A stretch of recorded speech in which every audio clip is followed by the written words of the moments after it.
everybody. I'm Candid Stanisci of CFL Talk. Welcome to the Spanglish World Network on Zingo TV channel 250. Please remember to download the Zingo TV app at the respective app stores for iOS and Android devices. While you download, make sure you rate and leave a comment. Both apps are absolutely free. Zingo TV is available on Google Chromecast, Amazon Fire, Fire TV sticks, Roku sticks, and also on all smart TVs 2016 forward. Don't forget to subscribe to Candid Stanisci 1030 on YouTube. Joining me as usual is our resident expert on the Canadian Football League, David Morassutti, who asked all the poignant questions yesterday in the victory by the Toronto Argonauts, a game that, as predicted by you and I, was going to be defined by the defenses. And no matter how you slice it, even though we have to take a hats off, and I'm wearing my invisible hat, to obviously the special teams of the Toronto Argonauts that seem to trigger the game in their favor. Yeah, I mean, first off, you use the term expert quite loosely. But that game, it's funny because I don't remember the players do a good job to motivate themselves for a matchup like this. And them saying that the media was hyping up the matchup between the defenses and it wasn't really them. It wasn't me. Wasn't me. And as far as I know, the media was reporting the comments made by the teams about each other and the discussion about, so your defense is better than our defense? Sure it is. Yeah, so I think this game was definitely settled by the defenses because look, BC's offense was good except for the one issue of turnovers. If you really look at the stats, you take away the turnovers and you would have thought that BC was the better team. But that's in case the stats lie. It just goes to show that, you know what, but the Argos, I'll give them a lot of credit. Not only did they have the 6 turnovers, the 6 interceptions, which I was saying in the press box yesterday, that was the first time I had ever been to a game or even really seen a game where a quarterback threw 6 interceptions in a single game. And on top of that, not only were the interceptions impressive by the Argos defense, but the pressure that they got on Vernon Adams Jr. Like, there's a reason why he threw 6 interceptions. He was sacked 4 times in that game and probably could have been sacked more in that game, in my opinion. So I think this game was definitely the Argos' ability to show that they can hang with the best teams in the league. Now, maybe, for some people who thought BC were the invincible, it changed. This is the issue with declaring one team as the favorite 3 weeks into the season, 4 weeks into the season. It's an 18-game season. There's a lot of football to be played. We have seen teams have really good starts and fallen off, and we have seen teams have some okay starts, have a really good finish, and then go on to win a Grey Cup. To highlight what you're saying, to put it simply, statistics do lie. They don't tell the whole story, but they do tell a story. And the story, on a positive note, for BC was 24 of 39 for 388 yards, an average of 9.9 yards per toss. Tells you if you stop there, and then add this stat, 3 touchdowns. If you stop there, it seems like this should be a really good game for the quarterback and the team with those stats. But it's that 6 interceptions, which, I know I probably sound like a broken record. I always refer to the fact that interceptions dictate how a game ends. And this case, it wasn't just an interception. It was 6 interceptions. And the other thing I'll say is that the score was closer than it ended. I say this because usually we talk about garbage time when a team narrows the gap and the defense of the team ahead allows the other team to make advances, bend, don't break, that old principle. In this case, I think the garbage time went totally to the Argos' advantages with the last two touchdowns. Oh yeah, I mean the last two touchdowns really, when you're able to first off get the turnovers, it's one thing to get the turnovers, it's another to convert on the turnovers, right? And Right. so that's the calling card of a good team that's able to take advantage of the mistakes of their opponent. The Argos did that. I mean, I think almost not every interception led to points, but a 24 majority in of them total. did. 24 in total points off Yeah, those interceptions. right? Because that was the thing about the Argos. They really did struggle to generate drives on their own when, especially at the start of the game. They weren't really able to put together drives. But when you're able to shorten the field because your defense is able to get halfway there majority of the time, it makes it so much easier. So if there's a caveat, if you're BC, they made it tough on the Argos. This was not an easy win by any stretch. And if you're an Argos fan, you love the way your defense plays, but I will say, let's see what happens when they're not getting those turnovers and the offense is forced to go down the field and drive down the full length of the field too. Yeah, I don't disagree, but I will say this on behalf of Chad Kelly and the offense: they did what they needed to do and got it done when it needed to be done. That's essentially, what an offense needs to do, especially when they have a defense as good as the Argos have. And in the case of BC, they have a great defense too. We joked at the beginning about the fact there were these comments thrown back and forth about which defense was better, all that kind of stuff between the two defensive teams. But one thing's for sure, and that is that the final score is what you're trying to achieve. And what the Argos did, and Chad Kelly, he didn't throw any interceptions. You know, Yeah. the difference is wide right there. 6 against none. Ball security was an issue. There weren't really any fumbles. There was one in one. It was all interceptions. The only other, the Argos, didn't make a third down attempt. They turned the ball over in downs. That was the only thing that happened that was negative for them. But we saw Chad Kelly do some third down stuff, and I found that surprising. And the coach, he talked about how it wasn't that worrisome. And in fact, Coach Dinwiddie said, "Well, usually on short yardage, quarterbacks don't really get hit that hard." Yeah, it's not a Okay. but he's not totally wrong. They get piled on sometimes, but they're not. It's one thing when you're carrying the ball and the defender is open to hit you versus you're just trying to push the body and you're in the ball over, and you've got a bit of a wall in front of you. So I get what he was saying about that, but there's also a reason why starting quarterbacks aren't doing those sneaks. It's because you want to limit any potential. One thing that can happen is a helmet, an accidental helmet to helmet. He could, as he's trying to lunge forward with the ball, he could hit a helmet and hurt his hand. There's a lot of things that can go wrong on a scramble play like that, on the sneak. So I still think they got to figure out a way to get that out of Chad Kelly's hand and give it to Dukes, yeah. Dukes. Is something they're going to have to work on. Dukes isn't the biggest quarterback. That is an issue. Usually it's like 6'1", 220, I think, or a little less. I'm not too sure of his of what That's his listed that's as. what I think it is. But Yes, regardless, 6'5". You're not wrong. So the thing of it is that he's not ready to do. The Dukes isn't ready to do that job. I think that's why, because he did. They sent him out there the first time, and then all of a sudden Chad Kelly came.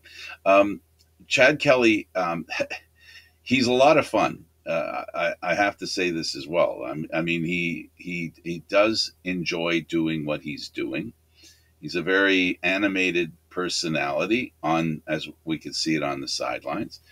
And the biggest thing is that what we noticed yesterday, two of the stars of the team were players who have had injury issues, and they had a chance to shine last night, and that's all about, for example, Robertson taking 3 years to finally be a regular and be healthy. Yeah, and you can tell how when I asked him about those 3 years, well, the time he's been off, and like when you're a player that deals with health issues, and this is not just in the CFL he had those issues. The NFL was an issue too, where he wasn't able to stay healthy as well. But in the CFL, he's never played. I looked this up last night, and I totally forgot how many games he played, but he did not play a lot in his time in Calgary. Right. And the coach mentioned that as well. I have it here. He played 8 in his first season. He missed 2020. Everybody missed 2020 with the pandemic. Pandemic. 2021, he played 2 games. That's when he had the concussion that kept him out. And then obviously last year, torn hamstring kept him out the year. And I asked him, like, how does somebody who has been through all of those, I would say, tough moments in their life, how were you able to overcome that? And he said, it's the fact that the organization stuck by him, and that's not usually something you see Or here. or hear. Usually in the CFL, organizations have to move on to find some. They have to move on in some way. And I thought that was quite telling when he said that the Argos stuck by him, the coaching staff stuck by him, because usually that doesn't happen. But if a team believes a player is worth it, they will do it, and he certainly was worth it. If you're seeing That was Ryan Dinwiddie's opinion when he was in Calgary. He saw him there. He came to Toronto and he said he wanted to bring him to Toronto. And not only did he bring him to Toronto, he was patient enough to get healthy. And I think we saw the reason why he had so much faith in him. He was outstanding on the kick return. yeah, he was, and yeah, like it's Sorry, the interception return. yeah. He even said like he wasn't, first one he felt like he could have ran longer. We were like, which one? There were so many of those, 3 of Yeah. them. But yeah, Actually, 4. He deserves credit. He deserves half a credit for one of the ones that he's the one that punched the ball out of the basically receiver's path to get into another Argo, and he deserves as much credit for that fourth one. I yeah, think he was outstanding. I mean, clearly he showed what the coach really likes about him. yeah, it's the whole defense. Yeah, it was a big thing. But yeah, when I remember asking Ryan Dinwiddie, how was the team going to be able to overcome not having Jamal Peters? This is when we didn't think Jamal Peters was going to be coming back. And he's like, well, we got someone like Robertson Daniel. If he can stay healthy, we think he's going to be a good contributor for us. He's lived up to that bill, right? And now you have, not only do you have Robertson Daniel healthy and contributing, you also got Jamal Peters back. Yep. That's what was going to make this Argos defense very tough. They got guys who, yeah, they'll give up yards, they'll give up plays, but if there is a play to be made, a turnover to be had, they're going to have it, because that's what those coaches preach. I've talked to the defensive backs coach Josh Bell many times. I've talked with some of the DBs quite a bit, and they always preach going to get turnovers, and that's Corey Mace's system. That's why quite a few guys have actually wanted to come and play in Toronto, because defensive backs want those opportunities, right? So they see those opportunities. It gives them. It gets them pretty worked up for the game. Let's say that. It's a very aggressive backfield. Mm-hmm. It's one that looks for the ball. They refer to flying out there. They spend a lot of time flying out there, Right. and they're always looking for opportunity. And the other thing is the confusion that they cause in the way they rotate. This is something they started building last year, where you really don't know who's going to play where. So if you're a quarterback or an offensive coordinator and you want to key on somebody, they make it difficult. You can't really key on anybody. You think you're keying on somebody, and they switch up, and that's I think what creates a lot of these opportunities for knockdowns and interceptions. They do a masterful job of masking, their defense, and that's part of the importance of game planning, right? And then that's before the game. I'll stop there, and I'd like to also talk about the fact that how they do things at halftime and fix things. It's, coaching has been a very important thing, and then on the subject of coaching, then you have Ryan Dinwiddie talking in the first person about what he's doing out there, basically in the quarterback's head. Well, you're getting a sense of what Ryan Dinwiddie, the coach, is how he's seeing everything on the field, right? I found it interesting when he was talking to us. He said he got a little too hard headed about calling run plays when he felt like he could have passed the ball more. And I was saying to myself, well, but Chad Kelly he had a tough time at times because of the pass rush where he took a sack where he could have thrown the ball away. And the best way that they were able to get rid of some of that pressure was by running the ball, especially late in the game where they needed to put that game away. And what did they do? They ran the ball. They said to AJ Willett and Andrew Harris, "Finish this off for us, guys," and that's what they did. They did have a hard time, though, getting the run game going early, as they did. The offense had a hard time going. BC did what they're capable of doing and what they deserve credit for, and that is they did stifle the offense of the Toronto Argonauts. But what happens in the beauty of football, we talked about, the kick return that, for a touchdown, how that changed the complexion of the game at that moment, where it looked like, BC was going to score at will. It almost seemed like that score changed things a little bit. And while the offense started figuring things out, and let's not forget, the running game for the Argos wasn't so good early.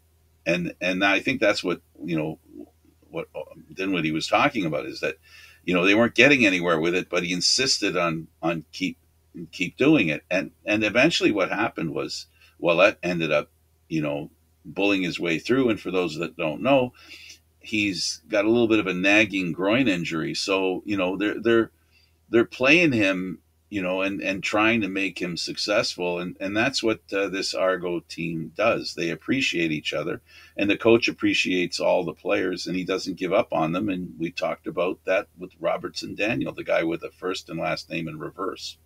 I want to call him Daniel Robertson. That's that's always a tough one. And it's not Daniels, okay, Frank? It's not. No, yeah, I think Dinwiddie has shown a better feel for the game, and it helps that your quarterback is able to make plays, and he's able to improvise a little bit, and it isn't gun shy. Let's go that. I think it's easy to say that Chad Kelly is not gun shy, and he had to show a little bit, especially with Uncle Jim and in the crowd too. Man to man. Yep. Man to man. That was funny. That was for those who don't know. Chad Kelly wanted to make sure we asked about the man-to-man coverage that BC threw at him. I cooperated with him.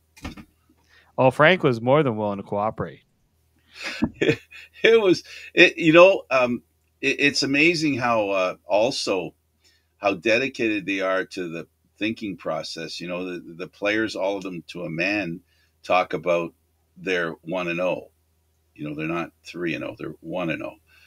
They talk about appreciating each other, and they talk about the game plan, and how they were unwilling to give away exactly what they were trying to do.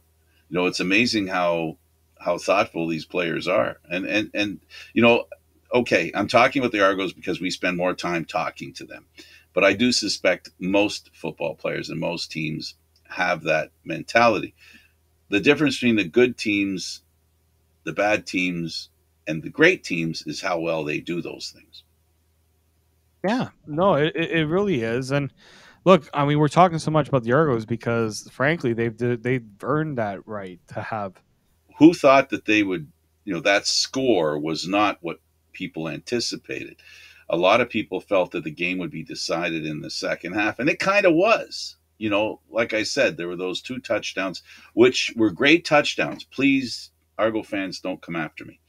They were great Please come after him. touchdowns. Go after him. Let's go. They were great touchdowns. They're fantastic touchdowns. But they were sort of gilding the lily, I think, a little bit. Yeah, that's something they're gonna have to work on. This was their toughest test of the season. So Hamilton far. wasn't an easy game, but it was a game where they were able to control a little bit. Um, Winnipeg, Edmonton, they're just not a great team right now. This was their first real test of the season, and like you saw the struggles of going up against a team that plays at a higher caliber like BC. Yep. They're 3-0, and they're going to have their second bye week. I Three get games in 2 bye weeks. what they like about it is there's you talk to some of the players that said, you know what, we got some guys who are banged up. This is a good thing. But you also have the coach who's saying, well, you know, we got a little bit of momentum here, and now we're off. Then they're playing 2 games on the road.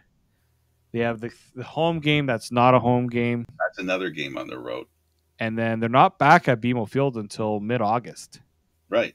So Like it's more than a month. Like some people say, you're not back for another month. It's like it's a month absolutely. and a bit. That's like fortunately one of the games is Hamilton, so they're not having to travel out. So that's a good thing. I don't know if there's another Hamilton. I'm sure there's going to be some West games thrown in there as well in that period, but that's the tricky thing about CFL schedule making. So yeah, so they do I have. wish I could say it was is it a coincidence that the schedule this year looks a lot like the schedule last year? I'm sure there's there. Yeah, I mean, look, and the Argos have a trickier time because BMO Field is busy with TFC. You got the Indy, and then the Argos want the games when the CNE are around. They want at least one game to be in that time. I think they'll at least have one this year. Yeah, they had one last year, and I think 2 years ago they had one, and 3 years ago they had two. They have as far as the schedule is concerned. I know I'm probably accused of being a CFL apologist or whatever, but that game there were only 12,000 people there. Let's talk about that directly, and there were 12,000, and you pointed out. This is why I refer to you as the expert. You pointed out that last year, in the same schedule, the same team, the same week, they had 12,000 this year. They had 8,000 last year. No, just over 9,000. Just over 9? Okay. Around 9,000, we'll say. They had about 3,000, just under 3,000 more for the second game against a team that historically they don't draw well. The BC Lions are not the Hamilton Tiger Cats. They're not the Montreal Alouettes. They're not the Saskatchewan Roughriders or even Winnipeg. There are certain teams that are just a tough draw because, first off, a flight from BC to Toronto is expensive, and if you're looking at selling a game to fans, On especially the those third day of a long weekend, on a Monday of a long weekend, I mean, people are pretty burnt out by them. So I've been getting some because when I threw out the tweet about the attendance, I just do that just to throw it out there as Yeah, information. I'm not making any criticisms or anything like that. And some people says I like it because I got the day to get myself there, especially the long weekend. People are able to take their time coming home from the cottage and they can get to the game. But then you got those who say, well, my family can't go out because that's a late night, work the next day. Obviously, school's not a factor anymore. Some kids might have camp, summer school, who knows.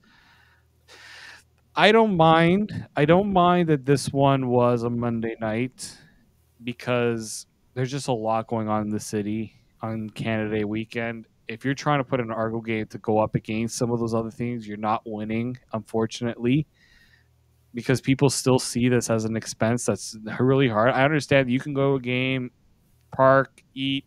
Some people said about $50 for two people, or sorry, both each person. That's still a lot of money for a family. I still think that the Argos have to find a way.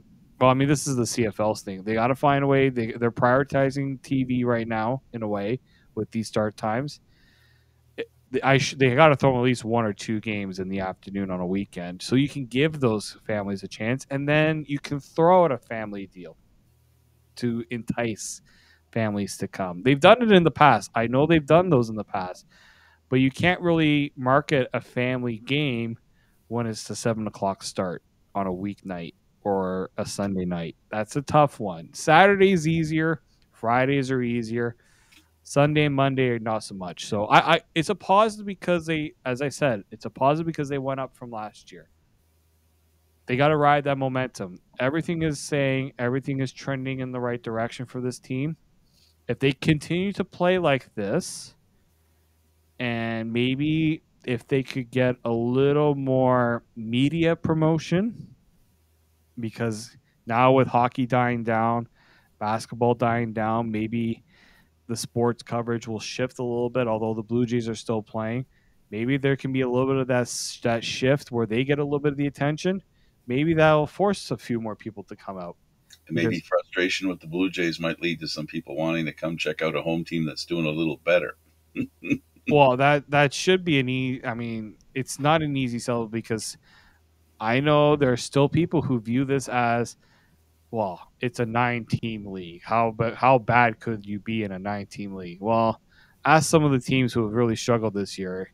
Just the number of teams never ever really is a proper way of showing what a team is, what the league is about. Still a very competitive league, even with 9 teams. We don't have enough cities in Canada to have, the 20. We only have 7 Canadian NHL teams, people. I always use that excuse. We only have 7 Canadian NHL teams. The only way the CFL could ever have more teams is if they go into the States, and they've tried that. It's not been there, done that. That's my rant. Yeah, and I'll take a different tack as far as the attendance is concerned. I think it's a little difficult on the back end of a long weekend for people to have the energy to go to another travel into town. 3-hour football game. Yeah, but here's the thing: as far as the game is concerned, and I mean that specific game and how it fits into the game, the excitement that game had and generated was a real good excitement.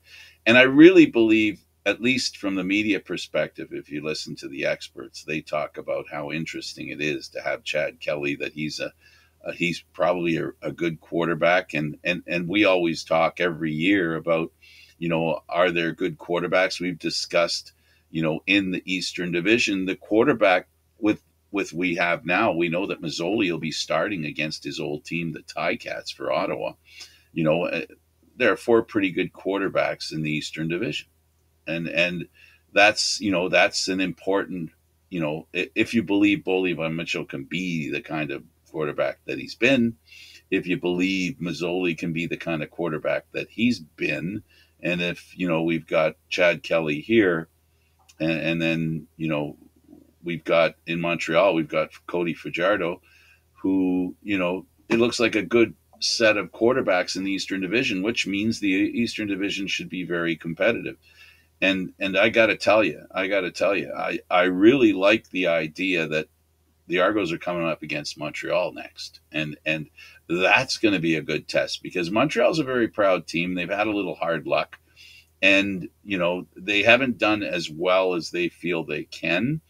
And I think a lot of experts agree with them as well, even though they were handicapped by the ownership changeover and the flight of a lot of key players that left that team. They've done a masterful job of recovering under those circumstances. I'm looking forward to that game, is what I'm telling you, Dave. It's a game that that's going to be two top teams in the East going up against each other. For Montreal, they're going to want to show that they can go up. They can. The Argos have a target on their back now, right? I'm looking forward, because you want to see competition. I want to see competition in these. I've liked some things that Montreal have done. I've also seen Montreal give away games or just continue to leave some doubt in my mind of how good they can be. And how good the team that they're going to play is going to be respected. And then, like, right now, I think the Argos have to be considered 1 or 2 as far as the best teams in the league. They got to be one or two. I mean, paper, rock, scissors. BC beat Winnipeg. Well, Toronto beat Winnipeg in the Grey Cup. BC beat Winnipeg, and Toronto beat BC. So that must put them at least second in that group of three, who are the top three. Yeah, I would say so. This is the thing maybe about the CFL this year that I've grown to admire a bit more, because it's not looking like Winnipeg is the runaway favorite. They're a good team. I still think, if you're asking me today who I think is going to make it out of the West of the Grey Cup, I'm still leaning towards Winnipeg. But you can see other teams now that are capable of matching them. And for me, that's something the CFL is needed. They need other teams to step up and say, "No, we can match up against this team." Well, it's got to raise hope. With the results of last week and the results of this week, have to give hope to teams like Calgary and Saskatchewan, who, when they get their chance to play those two big teams in their division, they know they're beatable. And that's something that, going into this game that the Argos played with BC, they didn't look beatable. Winnipeg, when they met BC, they didn't look beatable. So, this makes it, to your point, it makes it a very interesting season, because really, maybe not the playoff structure is, up for grabs. But one thing's for sure, who finishes first, second, or third is, under these circumstances. Oh, for sure. Like, if you're looking at the West, the number 3 spot is the most intriguing one to me, because it feels like 1 and 2. I wouldn't say are locked up, because it's if you're saying everything's locked up 4 weeks into the season, you're just asking for trouble. But it's clear that there's 2 teams that are better than the rest. But which team is going to make the improvements within the next, this next period to lay claim to that third place? Right now, many would say Saskatchewan, because Calgary has looked, not like Calgary's Calgary. looked like they've slipped, while Yeah. Saskatchewan is looking like, maybe they can do something. Yeah. But we've also seen teams get off to hot starts and kind of lose a little bit, or we've seen teams find a way.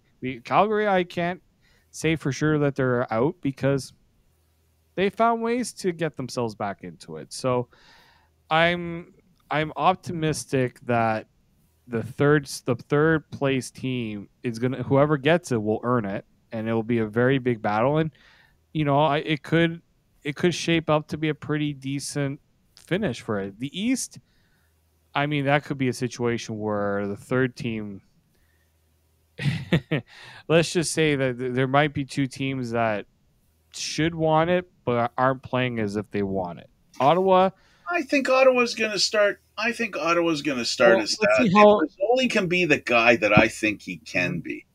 He's hopefully, the biggest problem with him is his health, not Yeah, his ability. it's interesting that his first game of the season is going to come in Hamilton. So Mm-hmm. that's going to be an interesting one. That's going to be a must-watch game. But yeah, you're right. For him, it's never. I mean, ability has had his issues, but ever since the injury, we've seen a decline in that play. But that's also because injuries do take their toll. And if Ottawa gets the quarterback play that we know that Mazzoli can provide, they should be able to get third in the East. It could challenge for second. It's definitely a possibility. And it showed. I mean, Ottawa did enough to beat Edmonton last week, but enough isn't going to be good enough. They really gonna need that quarterback to step up, and we'll see. I'm very intrigued to see how Mazzoli handles. I'm hoping that because they were so careful that he is totally ready, and there's not this idea he's been forced. I don't think they're forcing him at all, but I just hope that this is why it's taken this long for Mazzoli to get in, because they really want to make sure he is ready, and there's no doubts he'll be able to perform. Well, the cartwheeling Adams, this is a different Adams with Ottawa, looked really good against Edmonton. Then, we always are stuck qualifying that statement because of Edmonton's inability to score and not looking very effective. They're going back to Cornelius. So, what Ottawa did, if we can talk a little bit about that game, Ottawa wins 26-7 against the Edmonton Elks. Chris Jones is on 1-year contracts, 4 of them. He's not that hard to dispose of. And I'm not suggesting that he should be disposed of at this time. But from a trending perspective, it can happen, from a trending perspective, because the team is not trending to look better. It's trending to look worse. Is that Chris Jones's fault? Maybe, maybe not. But here's the thing, it's a little easier to fire him than it is to fire the players. And the decisions have been made. The key decision is they've got a quarterback signed that they felt was their number one quarterback. Early in the season, he's been sat out. Now he's coming back in again. How does he deal with that confidence now? That's my question. Well, that's the tough one. When you bench a quarterback and then you put him back in, that's tough to just say, all right, you got to save ourselves, save my bacon. And man, that is just such a tough position. And this is where Chris Jones, because he is both the guy who builds the roster and coaches the roster, it's all on him. Like some people say, oh, will it be deserving if they decide to fire him? Well, he's the one leading the whole thing, right? Just like if Orlando Steinhardt doesn't get the job done, he's in that same boat too in a lot of ways. That's the position they put themselves in. And for Chris Jones, I said it all along. As soon as he signed Taylor Cornelius to that deal, I said that it was a wrong decision to be giving that type of commitment to a quarterback who I didn't think earned it yet. There was maybe a potential where he could be that guy, but they paid him as if they thought he was the guy. And then they said, okay, if we can surround him with a decent weapon, that'll get him going. It hasn't been enough just because there are bigger flaws than just the quarterback, in my opinion, in Edmonton. There are mistakes being made. I don't know if it's a coach's issue. I don't know if it's a personnel issue, but it is not going well right now, and they don't have necessarily the talent to get them out of it. So if you're Edmonton, you don't want to turn into the next Ottawa where this is becoming a long. I mean, they're kind of there right now. Quarterback, it becomes that. That's what it becomes. But, there's two ways to sign a quarterback. You sign him for what he's done or what you think he's capable of doing. Having done some really good stuff, it's easy to repeat that behavior, but to assume that a quarterback can become that kind of player, that's really taking a shot. That's why I agree with you that contract was a little premature.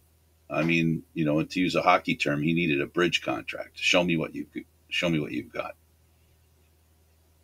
Yeah, but at the same time, it's nice to bet on these guys, but Edmonton locked themselves into these guys. Dane Evans could have been an option. I think they've looked at Dane Evans. Cody Fajardo could have been an option. There were options out there better than Taylor Cornelius, but Edmonton decided, you know what, we're going to go in this direction. I thought it was short-sighted. I mean, look, you don't have a guarantee that you're going to get the other guys. I understand that, but it hasn't worked. How much can you really hope that it's going to turn around? Well, I think they were betting on his physical stature more than they were with his history. The stature of his history. He's a big guy. He's mobile, has a great arm, and okay, so he checks all the boxes except for one: experience. That's an important box to check. Mm-hmm. Yeah, and so I just don't know how Edmonton can feel like that. Like they've got to. They'll have. I think they'll have to write it out this season based on the way things are going. But if this is another lackluster season, I know you're gonna hate to have to start all over again. But I can't even fathom. I don't even like the idea of seeing Edmonton be a bad team this year. I have too many friends that are Edmonton fans, and I love the Edmonton Eskimos as a franchise that historically is emblematic of the Canadian Football League and historical and in context all the time. Whenever you think of the greatest teams in the history of the Canadian Football League, the Edmonton Eskimos were, now the Edmonton Elks were and are, that double E is what we see. So It's not good. You're right. And look, like there are ways to turn things around, but you have to do it in the right way as well. Like I'm thinking, some people are saying, why isn't Trey Ford playing right now? I would not want Trey He Ford, wasn't even dressed. but I know what I don't want him to be exposed to this right now. The young player, you want. Well, what are you saying then? What you're saying then is that maybe the coaching, or we talk about this as well. You have to put a quarterback in a position to be successful. I'm afraid that in Edmonton, the quarterbacks are not in a position to be successful, appear not to be. So, therefore, it's very easy to suggest that the problem in Edmonton is whoever is implementing a plan, and it may not be suited for the quarterback that's under center. And that's what needs to be done.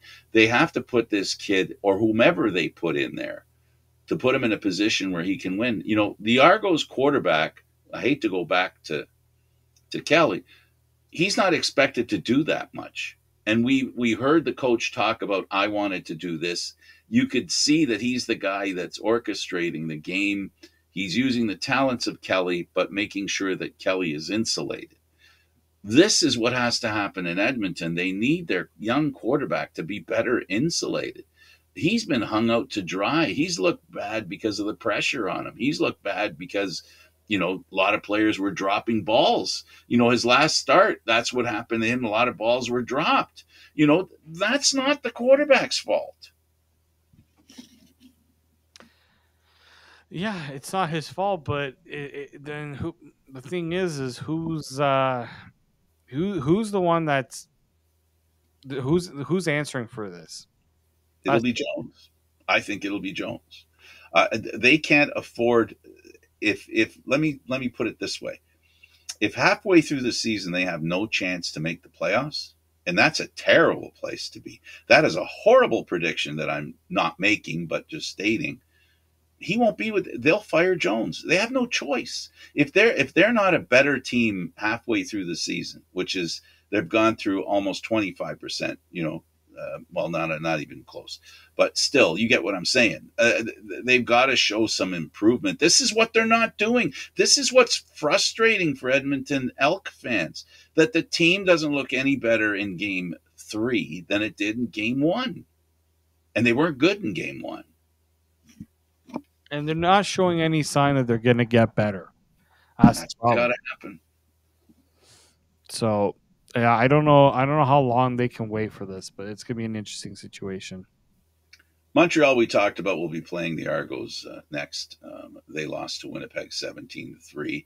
How much of that game by Winnipeg was revenge and anger and basically taking it out on the Montreal Alouettes?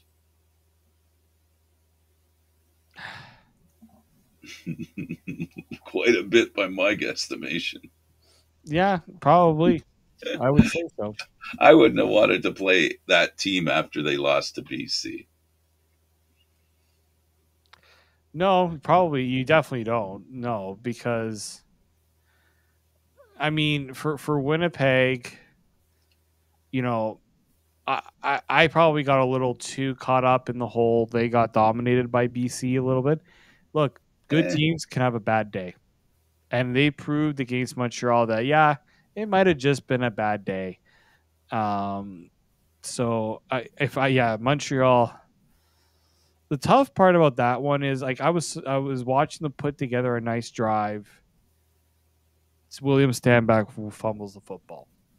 They were putting together another nice drive where Julian Grant catches a pass and he runs it down almost pretty much into scoring position. One or two plays later, Fajardo throws an interception. And to me, it's like you cannot do that against a team like Winnipeg. You can't. And if Jason Moss, I mean, this is for head coach Jason Moss, this was a good game to show the guys. See what happens when we're not at our best. When we make mistakes, ball security. Back to bite us. Ball security, important factor in football. You waste a lot. Part of it, I think, is the frustration of a team when they do really well and march down the field, and then something like that happens. It's a real it kind of undercuts the momentum that you've created, and it creates a negative momentum. This Montreal team now, they're going to be playing again next week against a pretty good team. They're going from Winnipeg to BC. And in this case, 2 weeks in a row, they're going to be playing a team that's really good, that might be a little ticked. And Montreal's really going to have some character building here, because they're going to be playing some really tough games. And just imagine after that, then they play Toronto. So, this is a team that is going to find their game. I think Montreal can do it. I think they're a really good team. But it's tough in an 18-game season. You're not always playing a team that plays at their level.